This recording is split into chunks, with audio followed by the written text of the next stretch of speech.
Welcome back friends to the GS platform YouTube channel. दोस्तों आज हम लोग देखेंगे महत्वपूर्ण सूचकांक।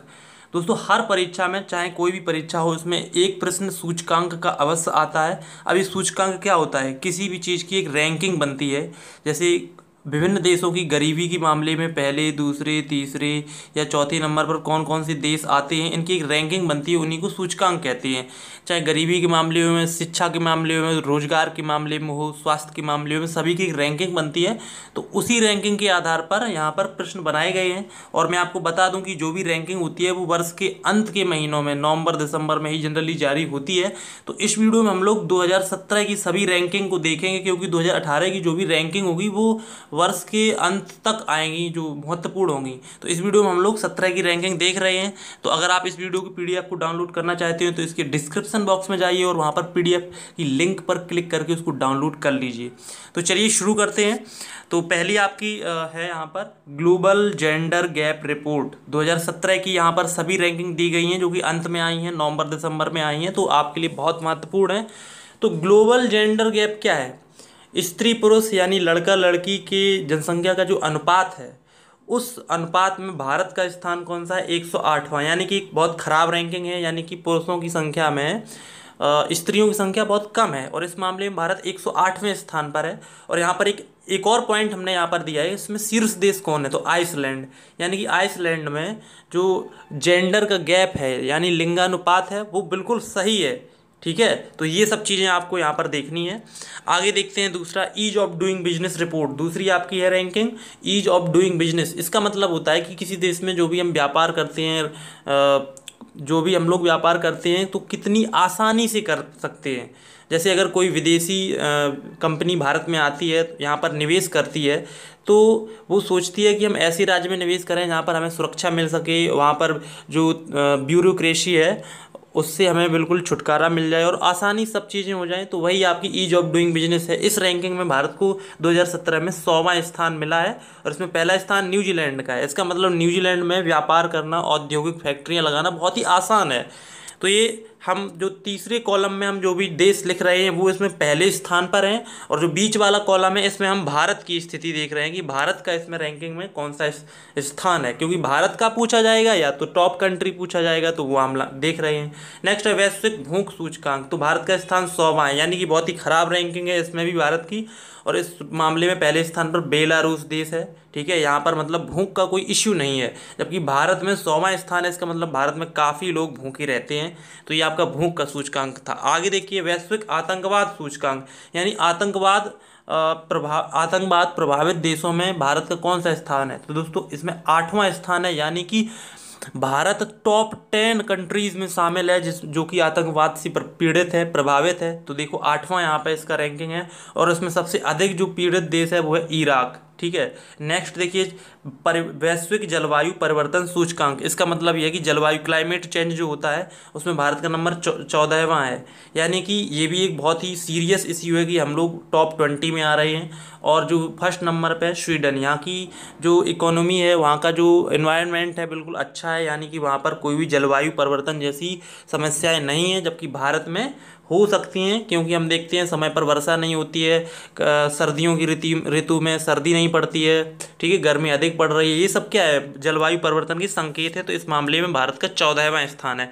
ध्यान रखेंगे, देखिए महत्वपूर्ण प्रश्न है, हम आपके लिए हर वीडियो में कुछ न कुछ स्पेशल दे रहे हैं। आप समझ सकते हैं कि आपके लिए मैं कितनी मेहनत कर रहा हूँ। उम्मीद करता हूँ कि आप ही इसी इस मेहनत की जो वैल्यू है उसको समझकर ये सब चीज़ें पढ़ते रहेंगे और वीडियो को शेयर करते रहते हैं। तो चलिए देखते हैं सतत विकास सूचकांक। सतत विकास सूचकांक का मतलब होता है कि ऐसा विकास करें जिससे कि पर्यावरण को कोई नुकसान ना हो, और हम आगे आने वाली जो पीढ़ियां हैं उनके लिए भी संसाधनों को, प्राकृतिक संसाधनों को जो है बनाए रखें। तो वो एक जो विकास होता है वो सतत विकास कहलाता है। तो इसमें देखिए भारत का एक बार फिर से खराब रैंकिंग है, 116वीं रैंकिंग है, जिसमें पहले स्थान पर स्वीडन है। यानी कि स्वीडन देश में पर्यावरण को बहुत ही कम नुकसान पहुंचाकर ही वहाँ का पूरा विकास किया जा रहा है, जबकि भारत में जो विकास हो रहा है इसमें पर्यावरण को बहुत ही हानि हो रही है। नेक्स्ट देखते हैं सामाजिक प्रगति सूचकांक। तो सामाजिक प्रगति सूचकांक में भारत का स्थान 93वां है और पहला है डेनमार्क का।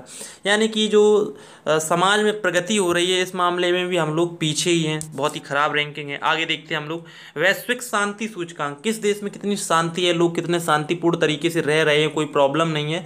तो इस मामले में अभी भारत की एक खराब रैंकिंग आती है, 137वां स्थान है, ठीक है। जबकि आइसलैंड का इसमें प्रथम स्थान है, यानी कि आइसलैंड देश में लोग बड़े ही शांतिपूर्ण तरीके से रह रहे हैं, उसमें कोई प्रॉब्लम, शिक्षा, स्वास्थ्य, रोजगार, गरीबी की कोई वहाँ पे प्रॉब्लम नहीं है। आगे देखते हैं अक्षय ऊर्जा देश सूचकांक। इसका मतलब ये होता है कि ऐसी ऊर्जा जो मिटाई ना जा सके, ठीक है, जैसे सौर ऊर्जा, जल ऊर्जा, ये सब चीज़ें हैं। तो इसमें भारत का स्थान एक ठीक स्थिति में है, यहाँ पर दूसरा स्थान है विश्व में, यानी अक्षय ऊर्जा का उत्पादन काफ़ी अच्छी मात्रा में हो रहा है, जबकि इसमें पहला स्थान चीन का है। नेक्स्ट देखते हैं विश्व प्रेस स्वतंत्रता सूचकांक। देखिए प्रेस स्वतंत्रता क्या है, जो मीडिया है उसको कितनी स्वतंत्रता दी जा रही है उस देश में खबरों को कवरेज करने के लिए। तो इसमें भारत की एक बार फिर से खराब रैंकिंग है, भारत की 136वीं रैंकिंग आई है 2017 की, जबकि प्रथम स्थान पर नार्वे है, यानी नार्वे की मीडिया पर कोई प्रतिबंध नहीं है किसी प्रकार का।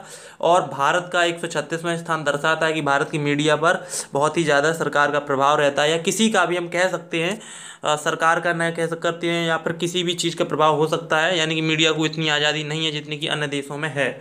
आगे देखते हैं मानव विकास सूचकांक। अब मानव विकास क्या है कि ओवरऑल मनुष्य का विकास किस तरह से हो रहा है, इस मामले में हम लोगों का 131वां स्थान है भारत का, जबकि पहला स्थान नार्वे का है। देखिए जो अच्छे देश हैं, विकसित देश हैं, उन्हीं का इसमें पहला स्थान आ रहा है, हम लोग देख रहे हैं। नेक्स्ट देखिए ग्लोबल कनेक्टिविटी इंडेक्स, लोगों का एक दूसरे से जुड़ना, कनेक्टिविटी में भारत का 43वां स्थान है और अमेरिका का पहला स्थान है।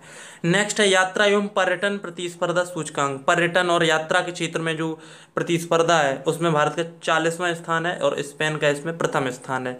अब नेक्स्ट है भ्रष्टाचार बोध सूचकांक। आप जानते हैं कि भ्रष्टाचार के मामले में भारत का स्थान देखिए कितना खराब है, 176वीं रैंकिंग है, यानी कि बहुत ही भ्रष्टाचार देश में है, ये दर्शाता है इस रैंकिंग में। और जबकि डेनमार्क और न्यूजीलैंड इसमें प्रथम स्थान है। इसका मतलब ये है कि ये देश बहुत ही कम भ्रष्टाचार, नाम मात्र का भ्रष्टाचार है, या कह सकते हैं कि इनमें भ्रष्टाचार है ही नहीं।